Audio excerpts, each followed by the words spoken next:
All right, guys. It was a lot of different skill sets that you saw today. Maybe talk a little bit about what your expectations were coming into the camp and how it went this morning. I thought the players did really great because we have been on the camps several times before, so we have been following these players, so we sort of known the level they've been at, and we just saw the level that they are right now, and we see a very good improvement. So I'm really satisfied with today's work. The players are doing well, and they are learning, they are concentrated, they are focused. So it's improvement. I'm really impressed with how the practice went. I think I agree with what Madhi just said. At the same time, because we're not here, we don't know some of the things that they're doing on their own in terms of strength and speed, conditioning, things like that would add to their development. So I also felt that maybe they were lacking a little bit condition-wise in the beginning because they were pretty tired when doing the layups. So I think if there's a way to implement that part of their development on a more consistent basis, I think that will help them when it comes ready to play games and give them a little bit more of a competitive edge. Talk about, when I was a kid, fundamentals were everything, right? Yeah. I learned fundamentals. Talk a little bit about fundamentals and how important they are to the game. Well, I mean, without fundamentals, you're going to be exposed. And we kind of even mentioned that with the easy basket kids, because even at that level, they need to hear this right now. You can't wait until you're 12, 15 years old to someone's teaching or talking about fundamentals, because it realistically could be too late in terms of developing. So getting those fundamentals at the grassroots level and when they're young is the key, and it's something they have to continue doing as well. As I spoke to one of the coaches on the side, regardless of what we're trying to teach, this has to be reinforced, continuously throughout the year. And everything starts with the basics. It's when they have a great foundation, it's much easier for them to later on adapt to higher level concepts. And we talk about details all the time. Details start from the basics. They can do certain stuff with, if you want to talk about some nuances of the game, good details, good fundamentals help you understand that. Great. And you guys what I like about you guys is that you're so passionate about the game. You're likable, and you love teaching the game. Talk about coaching. I mean, you guys don't have to come down here to Älmhult. What is it about working with the youth and teaching that you enjoy? For me, I love to share the game, travel around different places just to help people share the game, because it's you just not the basketball thing, but you impact other people's lives by coaching. And some of the things I teach, I wish I could be taught when I was a kid. So I want to help the next generation in becoming good basketball players and eventually learn life lessons. Absolutely. And I would basically say that for me coming down here, just getting a chance to work with different kids, different skill sets, and trying to help everyone take a step in their development is exciting, because you have some kids here with very different skill sets.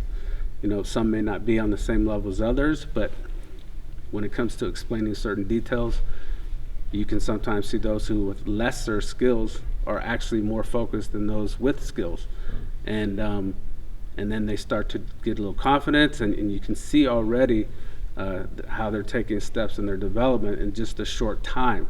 So that goes, I think that's refreshing and reinforces confidence that they can do something in a sport and have success. So I think that seems most interesting, because all these kids are different, of course.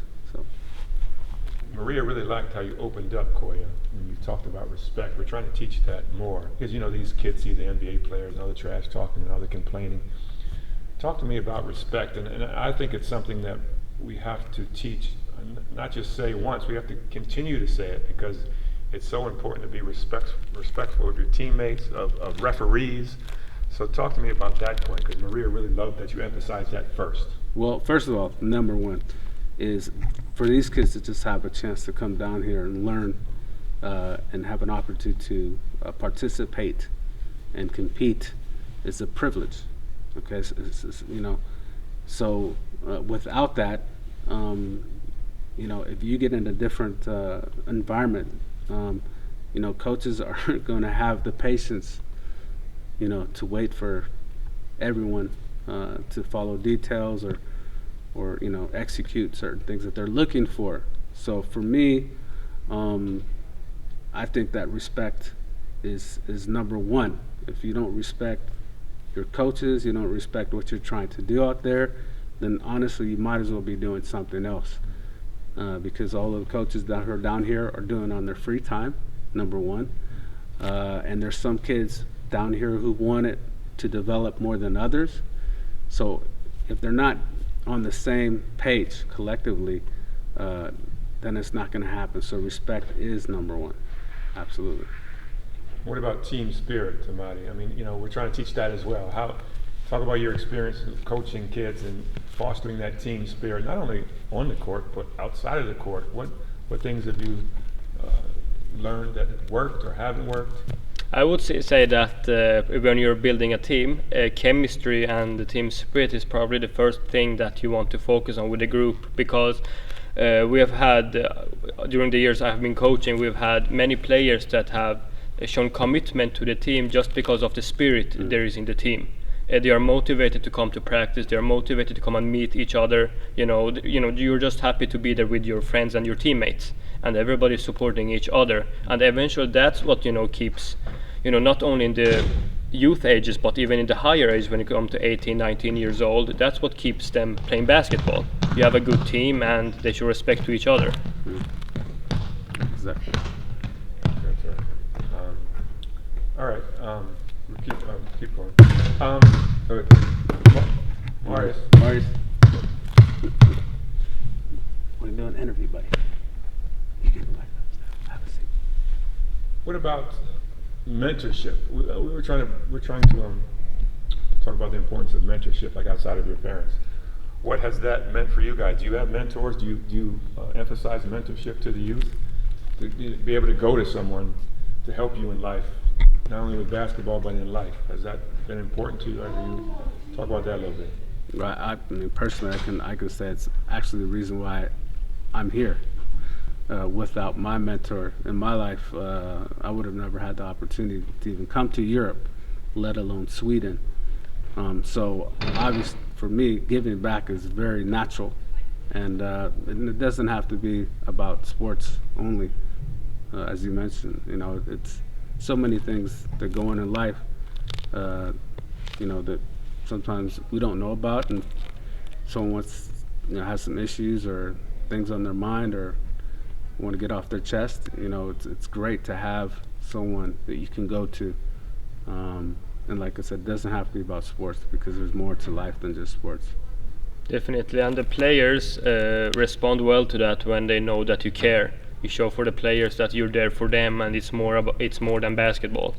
So if you have their heart and their trust, then you can do a lot with the players, and you impact them positively in all kind of ways. Great, I think that's enough. Yeah, thank you. I was kind of shaking here, like